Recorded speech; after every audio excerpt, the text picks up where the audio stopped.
Thank you. Let's start with Syria. Your thoughts on the strike yesterday? H.R. McMaster making it very clear that he thought it was a special moment in American military history. No, I think we have to get rid of all these generals. I feel like I'm watching Dr. Strangelove with these guys.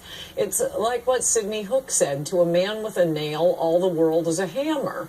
Were any of them paying attention to the Trump campaign? I like what Trump said during the campaign, which is it would be insane to go in and come out against Assad. He's the one fighting ISIS and Al-Qaeda. We always go into these things. We get nothing out of it. We spend trillions of dollars. Americans die. Most of the rest of the world are savages, and we're always coming in at one point in the bar fight and propping up the loser at that one particular moment. The whole point of the Trump campaign was America first, put America first, make America great again. And what I really think you and I should be talking about right now, Lou, is, the fact that anchor babies aren't citizens and they should be deported too. And isn't that great that Trump is not printing work permits for the Dreamers anymore? Oh, except he is. We don't want to hear about the payloads and the topography of Syria. Get these generals out of the picture. Well, and one of those generals, former generals, John Kelly, last Thursday testifying that basically the wall is a figure of speech. And he created great ambiguity about whether or not the wall was actually going to be built and its avowed purpose honored by the man who was chosen by the president to lead Homeland Security. No, I did not know we had elected Jeb Bush president. Yeah, it was one of those moments. Yes. Well, look, I'm sympathetic to President Trump's idea that he wants to have General George Patton working for him, but someone needs to tell him Patton could not be made a general today. Generals are confirmed by the Senate, and that means, Democrats get to vote too. Republicans just ask, is this guy a good military leader? Democrats ask, what has he done to promote transgender bathrooms? Which is why all of these guys are utterly captive to PC, completely useless.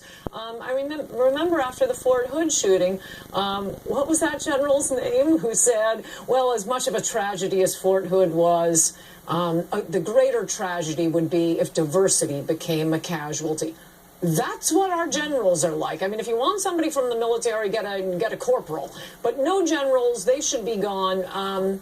Kelly, the head of Homeland Security, a few weeks earlier told a group of Democrats that he was the best friend DACA, the Dreamers program, the unconstitutional Dreamers program, ever had. And even under the Trump administration, they are still printing work permits for illegal aliens. Yeah, and these generals, and apparently, so succumbed to the Obama era doctrine of political correctness and trembling political and wavering political ambitions that they haven't been deprogrammed, at least a number of them. Let's turn to, if we may, Justice Gorsuch, he has, talk about promise on the Supreme Court. He seems to be brimming with it. Your thoughts? I hope so. We'll see. In the history of Supreme Court justices is ours go bad, theirs never do. So all we can do is keep our fingers crossed.